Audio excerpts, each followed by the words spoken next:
রাজধানীর উত্তরা সংলগ্ন কামারপাড়ায় একটি বাসায় গ্যাসের পাইপলাইনের লিকেজ থেকে বিস্ফোরণের ঘটনা ঘটেছে। এতে নারী ও শিশুসহ 10 জন দগ্ধ হয়েছেন। তাদের হাসপাতালে ভর্তি করা হয়েছে। শুক্রবার ভোরে এই ঘটনা ঘটে। দগ্ধদের মধ্যে একই পরিবারের 3 জন করে 2 পরিবারের 6 জন রয়েছেন। তাদের মধ্যে 3 বছর বয়সী রোজা নামের এক শিশু রয়েছে। এছাড়াও সোনিয়া আক্তার নামের একজনের দেহের 100% পুড়ে গেছে বলে জানিয়েছে বার্ন ইনস্টিটিউট। আগুন লাগার পর তাদের সবাইকে উদ্ধার করে হাসপাতালে নেওয়া হয়। বর্তমানে জাতীয় বার্ন ইনস্টিটিউটে ভর্তি রয়েছেন সবাই।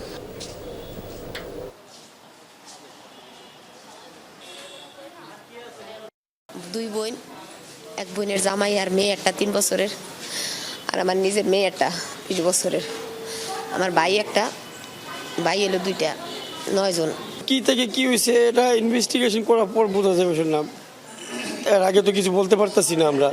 এখন আল্লাহর উপরে ভরসা রেখে এখানে দাঁড়া হয়েছি, কিন্তু অবস্থা কিছুতেই ভালো না। আরও জানাতে জাতীয় বার্ন ইনস্টিটিউট থেকে যুক্ত হচ্ছেন সহকর্মী রিয়াজ রাহান। রিয়াজ, দগ্ধদের অবস্থা কেমন?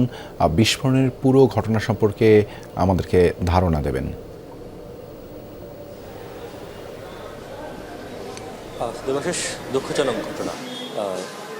যেই বিস্ফোরণটি ঘটেছে সেই বিস্ফোরণে 10 জন আহত হয়েছে, দগ্ধ হয়েছে। তার মধ্যে চিকিৎসকরা বলছেন 7 জনই আশঙ্কাজনক, অর্থাৎ 7 জনেরই শ্বাসনালী পুড়ে গেছে। তো যারা পোড়া রোগীদের ক্ষেত্রে চিকিৎসকরা যদি বলেন যে যাদের শ্বাসনালী পুড়ে যায় তাদের ক্ষেত্রে যদি 2% শ্বাসনালী পুড়ে যায় সেটি অত্যন্ত আশঙ্কার এবং শঙ্কার, অর্থাৎ তারা শেষ পর্যন্ত সেরে ওঠা পর্যন্ত তারা বলতে পারেন না যে তারা শঙ্কামুক্ত কিনা। আর এখানে আরেকটি দুঃখজনক ঘটনা হচ্ছে, এখানে সোনিয়া আক্তার নামে একজন রয়েছেন 24 বছর বয়সী নারী। তিনি 7 মাসের অন্তঃসত্ত্বা, আর তিনিই আসলে সবচেয়ে বেশি ক্ষতিগ্রস্ত হয়েছেন, অর্থাৎ তার 100% শরীর পুড়ে গেছে এবং বলা চলে আসলে তার ফিরে আসার সম্ভাবনা খুবই ক্ষীণ। যদি কোনো মিরাকল যদি না ঘটে তাহলে হয়তো তার ফিরে আসার সম্ভাবনা নেই। অর্থাৎ একই সঙ্গে 2টি প্রাণের চলে যাওয়া হয়তো দেখতে হতে পারে। তো সেটি অত্যন্ত দুঃখজনক। আর স্বজনরা যেটি বলছেন যে এখানে মূলত 10 জনের মধ্যে 4 জন নারী রয়েছেন, আর একই পরিবারে রয়েছেন 3 জন করে 6 জন, অর্থাৎ 2টি পরিবারের 6 জন রয়েছেন, আর বাকি 4 জন অন্যান্য পরিবারের। আর তারা যেটি বলছেন যে মূলত সেহরির কিছুক্ষণ আগে 3টা থেকে 3:30টার মধ্যে বাসার নিচে যে গ্যাসের লাইন রয়েছে সেই গ্যাসের লাইনে হঠাৎ বিস্ফোরণ ঘটে। আমরা একটি ভিডিও দেখেছি, সিসিটিভি ফুটেজ আমরা দেখেছি।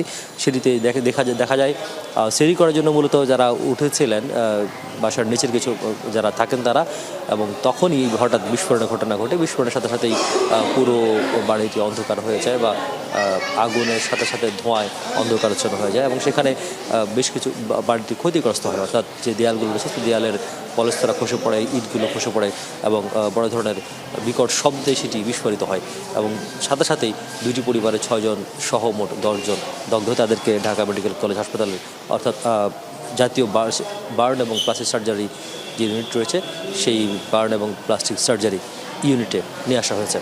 তো চিকিৎসকরা বলছেন যে 7 জন যেহেতু এখন পর্যন্ত সংখ্যাজনক রয়েছে, পাশাপাশি বাকি যে 3 জন রয়েছে সেই 3 জনের মধ্যে কেউ আছেন 12%, কেউ আছেন 7% রয়েছেন একজন। তো সব মিলিয়ে আসলে এখন পর্যন্ত সবার জন্য প্রার্থনা বা দোয়া করা ছাড়া কোনো উপায় নেই। এবার চিকিৎসকরা বলছেন সেটি যদি করা যায় তাহলে হয়তো তাদের সুস্থতা কামনা করা উচিত এবং যাতে খুব দ্রুত সময়ের মধ্যে তারা সুস্থ হতে পারেন, চিকিৎসকরা সেই চেষ্টাই করছেন। ধন্যবাদ রিয়াজ যুক্ত হবার জন্য।